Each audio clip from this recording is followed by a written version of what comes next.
प्रभाग समितीचे राजू पाटील अधीक्षक आहेत, सहाय्यक आयुक्त सुट्टीवरती गेले, हे चार्ज आता सांभाळतात आहे. हे सांगतात आम्ही तिकडे साईडवरती जाऊन आले, अजून काम चालू आहे. कोण तुमचे अधिकारी आहे? तो SI कोण आहे? ढगे जाऊन तिकडे व्हिडिओ काढतो. 1 महिना त्याला बिल्डर त्रास देतोय ना, तुम्ही लोक झोपा करता का? प्रभाग समिती ई कार्यालयाच्या समोर चाललंय, काय करता तुम्ही काय करता? मला त्याचं उत्तर द्या. तुम्ही आता स्वतः जाऊन आले ना, तुम्ही अधीक्षक म्हणून तुमचा जर तो आवाज ऐकत नसेल, मग काय बिल्डर स्वतःला कोण लागून गेलेत? उत्तर द्या साहेब. आता आम्ही प्रेमाने बोलतो, 1 महिन्याला पत्र व्यवहार करतो तरी तुम्ही उत्तर देत नाही, म्हणजे याचा अर्थ काय चाललाय? ते पहिला जाऊन आता काम बंद करायचं. साहेब बोला तुम्ही याच्यावरती.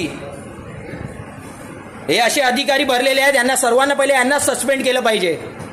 यांना बिल्डरकडून पाकिट येत असतील ना, म्हणून एवढ्या आवाजाने बोलत नाही. यांनाच पहिला सस्पेंड केलं पाहिजे.